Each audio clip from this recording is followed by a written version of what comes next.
When entertainment is the basic value behind all our cinema, we have to worry about the common man.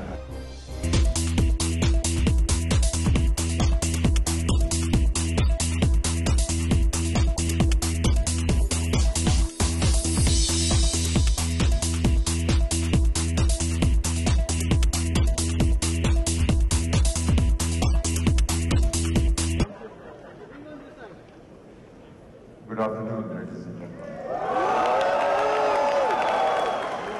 And a very warm welcome to all the Rotarians that are here today. I'd like to first thank Rotary International and this organization for inviting me and giving me an opportunity to be in your company. I was told that I was going to be a part of a panel discussion. I hadn't realized that I would have to make a speech. But having come here, I just want to say how very proud the Rotary organization has made us today.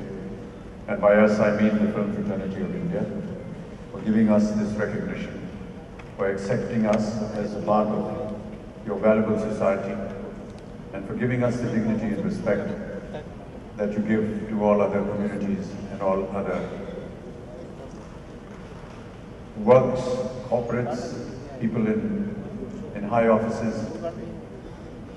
I say this because 50, 60 years ago, the film industry was looked upon as something that was infra-dig, something that was looked down upon. Children from good homes were never allowed to enter the movies. I myself remember in my early years, when I wanted to go and see a film, my parents would go and wet the film before I could go and see it. But here today, I feel very privileged to have been invited in the capacity of a small member of a fraternity that has, I believe, now almost become a parallel culture of the country. I may be wrong in saying so, and I'm sure that the purists will perhaps not like what I'm saying, but I think that Indian cinema today has spread its wings beyond Indian shores. We have been identified not just within our country, but also without our country. I feel that Indian cinema has always adhered to our culture. We have had the liberty of creativity. We present our films to create entertainment. Sometimes we are often criticized with the quality of our films, with what we show. But I think that when entertainment is the basic value behind all our cinema, we have to worry about the common man.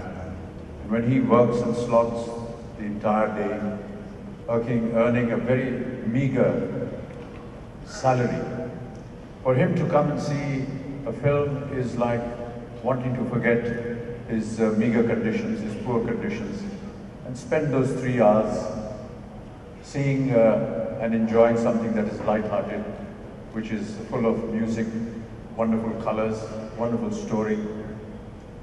And that is what we feel is a contribution to the common man. But never have we digressed from what we call certain basic cultures of our society. We've always shown that evil shall not prevail. Good will always overtake evil. We have shown great respect, dignity, and responsibility towards our family relationships, husband and wife, father and son, mother and daughter, brother and sister. These values have always been incorporated in our cinema, and I feel very proud of it. One very important factor of Indian cinema has been something that I learned from my father. During his last years, he would every evening sit and watch a DVD of one of my films, and I used to keep asking him, why is it that you keep watching every evening a Hindi film? And he said, I get to see poetic justice in 3 hours. In our cinema, you will always find that poetic justice is done. You and me will not get poetic justice in a lifetime, perhaps several lifetimes. But Indian cinema provides poetic justice for you in 3 hours. And that really is the greatness of what cinema is all about. We're here ready to discuss with a panel of speakers. I have Mr. R. Balki here, whose film we are working on right now. The name of the film is called Shankar, and it's releasing on the 6th of February. I've had the great honor and privilege to be with him in two of his earlier products. One was Chini Kam and the other was Spa, and I do believe that he has he's always had a very different, a very refreshing approach towards cinema, and Shamitab is no less. I don't know how he thinks about it, but he has a different mind, a very ingenious mind, and I really want to compliment him today for being with us, and hopefully we'll join you in a conversation a little later.